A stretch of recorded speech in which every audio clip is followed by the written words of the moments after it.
Jute fabric দিয়ে আজকে আবারও আপনাদের সাথে একটা ওয়াল হ্যাঙ্গিং আইডিয়া শেয়ার করব। আর এই ওয়াল হ্যাঙ্গিংটা বানাতে আমি ফার্স্টে নিয়েছি একটা কার্ডবোর্ড।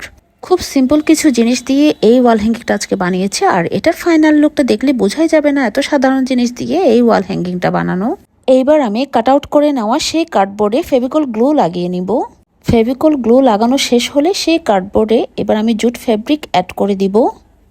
আমি দুইটা সার্কেল শেপের কার্ডবোর্ড নিয়েছিলাম এবং দুইটা সার্কেল শেপের কার্ডবোর্ডে আমি জুট ফেব্রিক অ্যাড করে দিয়েছি। এইবার আমি ম্যাক্রম কর্ড নিয়েছি। ম্যাক্রম কর্ডকে এভাবে পেঁচিয়ে নিয়ে তারপর সেই রেডি করে নেওয়া কার্ডবোর্ডের সাইড দিয়ে হট গ্লু দিয়ে লাগিয়ে দিব। একটা বিষয় সবসময় মাথায় রাখবেন, যে কোনো গ্লু দিয়ে কাজ করার সময় গ্লুটা লাগানোর পরে যেই জিনিসটা লাগানো হবে সেই জিনিসটার উপরে হাত দিয়ে কিছুক্ষণ ধরে রাখতে হবে। এতে করে ওই জিনিসটা পারফেক্টলি জয়েন হবে।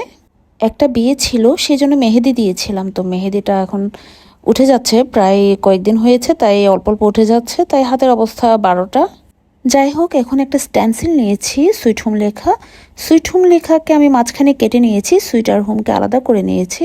এটা চাইলে এখন পাশাপাশিও লাগানো যাবে, আবার চাইলে উপরে নিচেও লাগানো যাবে। স্ট্যান্সিল কিন্তু স্কচ টেপ দিয়ে ভালো করে ফিট করে নিতে হবে, নয়তো টেক্সচার পেস্ট ছড়িয়ে যাওয়ার সম্ভাবনা থাকবে। আর টেক্সচার পেস্টের রেসিপির ভিডিও তো আমার পেজেই আছে। আর এবার আমি একটা ডেকো পেপার নিয়েছি। ডেকো পেপারটার নিচের অংশটা, সাদা কাগজের অংশটা তুলে নিয়ে এবার মটপচ গ্লস লাগিয়ে ডেকো পেপারটা আমি লাগিয়ে দিব। আমি সানফ্লাওয়ারটা আলাদা করে কেটে নিয়েছি এবং লাগানোর পরে আবার মটপচ গ্লস লাগিয়ে দিব ওয়াটারপ্রুফ করার জন্য। আর ডেকো পেপার আমি মিবাই স্কাই পেজ থেকে নিয়েছি, ক্যাপশনে আমি পেজের নাম মেনশন করে দিব। আর এবার আমি হাফ পার্ল লাইন করে লাগিয়ে দিব B7000 গ্লু দিয়ে। আপনাদের যদি এইরকম পার্ল না থাকে, গোল আকারের পুঁথিগুলা থাকে, দেন আপনারা সেটাকে সুতায় গেঁথে মালার মতো করে লাইন করে লাগিয়ে নিতে পারবেন, সেটা কিন্তু আরও ইজি হবে। এরপর আমি আবারও ম্যাক্রম কর্ড নিয়েছি, সেটাকে এইভাবে রেখে দেন আমি রেডি করে নেওয়া সেই বোর্ডগুলোকে হট গ্লু দিয়ে এখানে অ্যাড করে দিব। একটা একটা করে দুইটাকে আমি অ্যাড করে দিব। এবার আমি মাঝখানে এই ছোট্ট ফ্লাওয়ারটা লাগিয়ে দিব।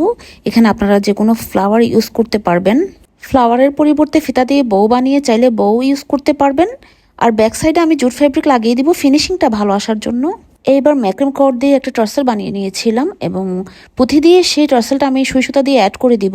এবং এটাই হচ্ছে ফাইনাল লুক। ফাইনাল লুক আপনাদের কেমন লেগেছে আমার সাথে শেয়ার করবেন।